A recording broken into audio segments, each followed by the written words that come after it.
Pernahkah kamu berpikir, bagaimana jalan raya bisa terbentang ratusan kilometer, jembatan bisa melintasi sungai yang luas, atau gedung pencakar langit menjulang tinggi tanpa runtuh? Semua itu adalah hasil karya para insinyur teknik sipil.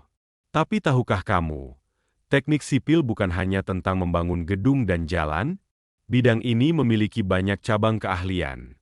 Masing-masing punya peran penting dalam membangun dunia modern yang kita tinggali. Hari ini, kita akan menjelajahi cabang-cabang utama teknik sipil, lengkap dengan contoh proyek nyata yang menginspirasi dunia. Cabang pertama adalah teknik struktur, yaitu bidang yang mempelajari bagaimana sebuah bangunan mampu menahan beban dan tetap stabil. Insinyur struktur memastikan setiap elemen, dari pondasi, kolom, balok, hingga atap, bekerja bersama menjaga kekuatan bangunan. Contoh proyek nyata yang menakjubkan adalah Burj Khalifa di Dubai. Dengan tinggi lebih dari 828 meter, struktur ini dirancang menggunakan sistem tubular strukture, yang memungkinkan bangunan tetap kokoh meski diterpa angin kencang dan gempa kecil. Selanjutnya, ada teknik transportasi. Cabang ini berfokus pada perencanaan, desain, dan pengelolaan sistem transportasi, dari jalan raya, bandara, rel kereta, hingga pelabuhan. Tujuannya sederhana, menciptakan pergerakan manusia dan barang yang efisien, aman, dan berkelanjutan. Contoh proyeknya adalah MRT Jakarta, yang mengubah cara masyarakat bertransportasi di ibu kota dengan sistem massal cepat dan ramah lingkungan. Air adalah sumber kehidupan, dan mengelolanya adalah tugas para insinyur sumber daya air.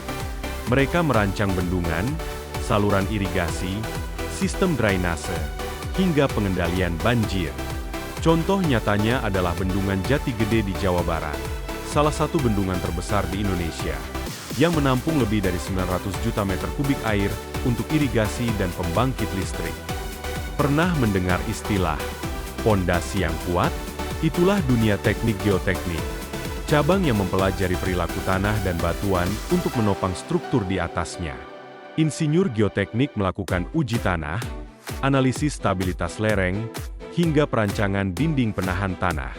Contoh proyeknya bisa dilihat pada Jembatan Suramadu, di mana pondasi pilon raksasa ditanam jauh ke dasar laut agar struktur tetap stabil meski diterpa arus dan angin laut.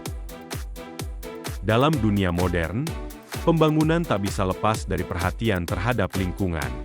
Itulah peran teknik lingkungan, cabang yang fokus pada pengelolaan limbah, air bersih, udara bersih, dan sistem sanitasi. Proyek nyata seperti instalasi pengolahan air, IPA, Jompongan di Jakarta, menjadi contoh bagaimana insinyur memastikan air sungai diolah hingga layak diminum jutaan orang setiap hari. Tidak kalah penting, ada manajemen konstruksi, cabang yang mengatur jalannya proyek agar selesai tepat waktu, sesuai anggaran, dan memenuhi standar mutu. Insinyur di bidang ini berperan sebagai pengendali proyek, mengkoordinasikan antara desain, pekerja, material, dan jadwal. Contoh proyeknya adalah pembangunan Tol Trans Jawa, di mana ribuan pekerja dan ratusan kontraktor harus bekerja serempak di berbagai lokasi dengan jadwal yang ketat. Cabang lain yang sering dilupakan adalah teknik material konstruksi. Insinyur di bidang ini mempelajari sifat dan kekuatan bahan, seperti beton, baja, kayu, hingga material komposit. Mereka mencari inovasi agar material lebih kuat, ringan, dan tahan lama. Salah satu contoh penerapan nyata adalah penggunaan beton high performance pada jembatan Millau Viaduct di Prancis, yang menjadi jembatan tertinggi di dunia. Yang menarik, setiap proyek besar tidak berdiri dari satu cabang saja. Misalnya, dalam pembangunan bendungan, dibutuhkan keahlian struktur, geoteknik, sumber daya air, dan manajemen proyek secara bersamaan.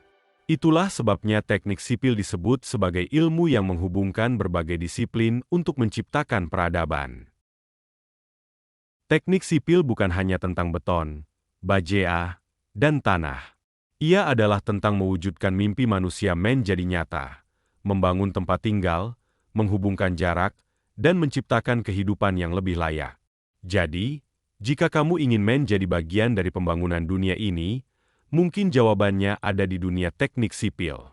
Karena di balik setiap jembatan yang kita lewati, setiap gedung yang kita tinggali, selalu ada insinyur sipil yang bekerja dengan dedikasi tinggi.